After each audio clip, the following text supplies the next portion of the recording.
Kalian tahu Silver Queen? Coklat asal Indonesia ini sering banget dikira coklat asal luar negeri karena namanya dari bahasa Inggris itu Silver Queen dan juga kemasannya modern dan rasanya nggak kalah sama coklat asal luar negeri. Sering dikira berasal dari luar negeri nih. Nah, tapi kalian tahu nggak gimana kisah awal Silver Queen ini sendiri? Tonton sampai habis ya. Jadi gini, coklat batang isian kacang mede ini yang bernama Silver Queen ini ditemukan dan didirikan oleh seorang pria berkebangsaan Myanmar yang bernama Min Che Chuang. Awalnya sebuah perusahaan bernama NV Ceres dimiliki oleh orang kebangsaan Belanda. Kemudian pada 1942 terjadi penerangan Jepang kepada warga Belanda dan karena ingin melarikan diri, perusahaan tersebut dijual oleh orang Belanda tersebut dengan harga yang lebih murah. Min Che Chuang yang waktu itu tinggal di Bandung membeli perusahaan asal Garut ini dan akhirnya mengganti namanya menjadi PT Perusahaan Industri Ceres.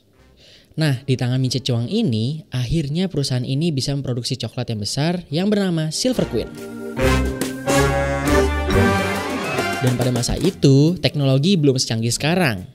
Jadi pembuatan coklat di negara tropis seperti Indonesia bisa dibilang merupakan suatu tantangan yang lebih nih.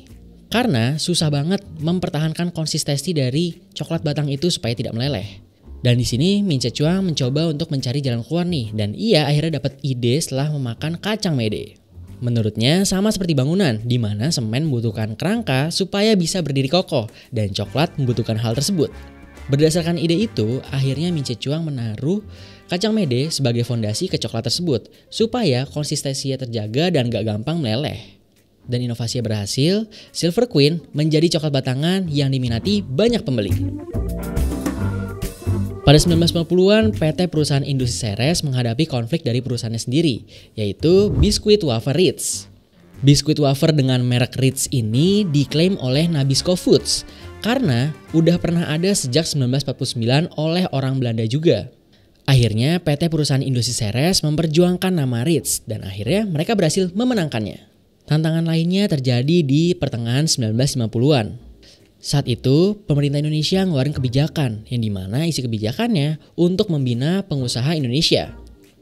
Dalam hal ini adalah kelas pribumi atau non-Tionghoa. Program ini disebut dengan Program Benteng. Program itu dirancang karena adanya tekanan politis. Supaya kekuasaan ekonomi bisa diambil dari perusahaan swasta Belanda yang masih ada di Indonesia saat itu. Intinya, pengusaha pribumi mendapatkan fasilitas yang jauh lebih baik dibandingkan perusahaan asing yang memiliki usaha di Indonesia. Dan program Benteng ini menjadi tantangan sendiri buat Min Che Chuang yang bukan merupakan orang asli dari Indonesia. For information aja nih, pemilik pabrik dari Silver Queen ini nggak mendapatkan fasilitas yang sama seperti orang pribumi. Tapi walaupun nggak mendapatkan fasilitas yang sama, PT Perusahaan Industri Ceres ini nggak kalah dengan perusahaan pribumi lainnya. Perusahaan ini justru berhasil memindahkan pabriknya di pertengahan 1950-an dari kota Garut ke Bandung. Hal ini dapat dilakukan oleh Min Che Chuang setelah Presiden Soekarno memesan coklat Silver Queen dalam jumlah yang cukup banyak untuk dijadikan hidangan bagi para tamu undangan dari Konferensi Asia Afrika yang dilakukan pada 1955. Dan karena itu Min Che Chuang semakin dikenal sebagai pembuat coklat yang enak. Bahkan saking enaknya Presiden Soekarno memuji coklat buatan Min Che Chuang ini nih. Dan dia juga ngomong kalau dia gak mau makan coklat lain selain milik Min Che Chuang. Dari situ mulai banyak nih yang penasaran. Dari mana dan rahasia dari coklat buatan Min Che Chuang. Dari situ Min Che Chuang ngomong kalau dirinya gak menggunakan bahan-bahan yang istimewa. Dirinya hanya menggunakan bahan dasar sederhana aja nih. Yang ngebedain adalah gimana cara dia memainkan alat temperatur pemanas coklat itu sendiri. Well, seiring bertambah usianya Silver Queen, Min Che Chuang pun juga ikut bertambah usia. Akhirnya, ia mewariskan estafet kepemimpinannya ke anak-anaknya, yaitu John Chuang dan juga Joseph Chuang.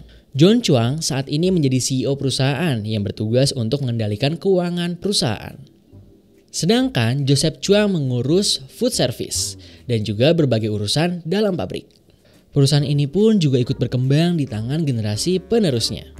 Dan pada 1984, John dan Joseph mendirikan PT Petra Food yang berhasil membuka kantor di Singapura dan menjalin hubungan perdagangan dengan berbagai negara seperti Singapura, Malaysia, Thailand, Filipina, dan Jepang.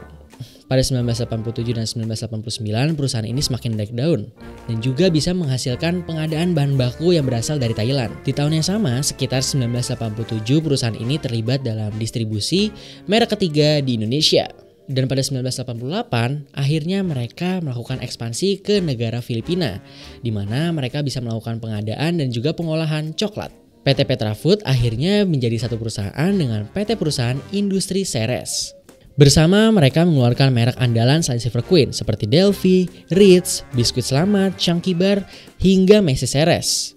Kemudian pada 2001, Petra Food melakukan perjanjian tanda tangan dengan Meiji Seika untuk membuat kembang gula dan juga biskuit bermerek Meiji di Indonesia. Dan terbukti langkah-langkah dari Petra Food berhasil membawanya ke Bursa Efek Singapura pada November 2004.